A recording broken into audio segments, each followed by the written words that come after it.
ಇಲ್ಲಿಗೆ ಪ್ರಗತಿ ಚಾನಲ್ಗೆ ಎಲ್ಲರಿಗೂ ಆತ್ಮೀಯವಾದಂಥ ಸ್ವಾಗತ ಬಂಧುಗಳೇ. ಇಂದಿನ ಈರುಳ್ಳಿಯ ಮಾರುಕಟ್ಟೆಯ ಬೆಲೆಯನ್ನು ನೋಡಿಕೊಂಡು ಬರೋಣ. ಇನ್ನೂ ಯಾರು ಹೊಸ ಚಾನಲ್ ನೋಡ್ತಾ ಇದ್ರೆ ಸಬ್ಸ್ಕ್ರೈಬ್ ಆಗಿ. ಇಂದು ಈರುಳ್ಳಿ ಯಾವ ಮಾರುಕಟ್ಟೆಯಲ್ಲಿ 1 ಕ್ವಿಂಟಲ್ ಈರುಳ್ಳಿಗೆ ಎಷ್ಟು ರೇಟನ್ನು ಹೊಂದಿದೆ ಅಂತ ನೋಡ್ಕೊಂಡು ಬರೋಣ. ಬನ್ನಿ ರೈತ ಬಾಂಧವರೇ. ವಿಜಯಪುರ ಮಾರುಕಟ್ಟೆಯಲ್ಲಿ 1 ಕ್ವಿಂಟಲ್ ಈರುಳ್ಳಿಗೆ ಕನಿಷ್ಠ ಬೆಲೆ ನೋಡುವುದಾದರೆ 700 ರೂಪಾಯಿದಿಂದ ಹಿಡಿಕೊಂಡು 1600 ರೂಪಾಯಿವರೆಗೆ ಲಾಸ್ಟ್ ರೇಟ್ ನಡೀತಾ ಇದೆ ವಿಜಯಪುರ ಮಾರ್ಕೆಟ್ನಲ್ಲಿ. ಹಾಗೆ ಚಿಕ್ಕಬಳ್ಳಾಪುರ ಮಾರುಕಟ್ಟೆಯಲ್ಲಿ 1000ದಿಂದ 1800 ರೂಪಾಯಿವರೆಗೆ 1 ಕ್ವಿಂಟಲ್ ಈರುಳ್ಳಿಯ ಬೆಲೆಯನ್ನು ಹೊಂದಿದೆ ನೋಡಿ ಚಿಕ್ಕಬಳ್ಳಾಪುರ ಮಾರುಕಟ್ಟೆಯಲ್ಲಿ ರೈತರೇ.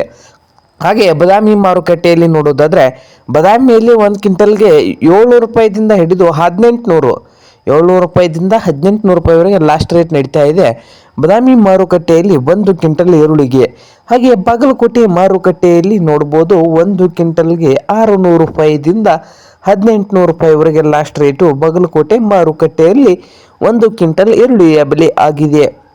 ಹಾಗೆ ಹುಬ್ಳಿ ಮಾರ್ಕೆಟ್ನಲ್ಲಿ ನೋಡೋದಾದರೆ ಹುಬ್ಳಿಯಲ್ಲಿ ರೇಟ್ ನೋಡೋದಾದರೆ ರೈತರೇ 1 ಕ್ವಿಂಟಲ್ಗೆ ಕನಿಷ್ಠ ಬಂದು 850 ರೂಪಾಯಿದಿಂದ ಹಿಡ್ಕೊಂಡು 1800 ರೂಪಾಯಿವರೆಗೆ ಲಾಸ್ಟ್ ರೇಟ್ ಇದೆ. 850 ರೂಪಾಯಿದಿಂದ 1800 ರೂಪಾಯಿವರೆಗೆ 1 ಕ್ವಿಂಟಲ್ ಈರುಳ್ಳಿ ರೇಟು ಹುಬ್ಳಿ ಮಾರ್ಕೆಟ್ನಲ್ಲಿ ಇದೆ. ಹಾಗೆ ಮೈಸೂರು ಮಾರುಕಟ್ಟೆಯಲ್ಲಿ 1 ಕ್ವಿಂಟಲ್ಗೆ 1000ದಿಂದ 1800 ರೂಪಾಯಿವರೆಗೆ ಲಾಸ್ಟ್ ರೇಟು ನಡೀತಾ ಇದೆ. ಹಾಗೆ ರಾಯಚೂರಲ್ಲಿ ನೋಡ್ಬೋದು 1000ದಿಂದ ಹಿಡಿದು 1800 ರೂಪಾಯಿವರೆಗೆ ರಾಯಚೂರು ಮಾರುಕಟ್ಟೆಯಲ್ಲಿಯೂ ಸೇಮ್ ರೇಟ್ ಇದೆ. ಹಾಗೆ ಮಹಾರಾಷ್ಟ್ರದ ಕೊಲ್ಹಾಪುರದಲ್ಲಿ 400 ರೂಪಾಯಿದಿಂದ ಹಿಡಿದು 2200 ರೂಪಾಯಿವರೆಗೆ ಲಾಸ್ಟ್ ರೇಟ್ ನಡೀತಾ ಇದೆ.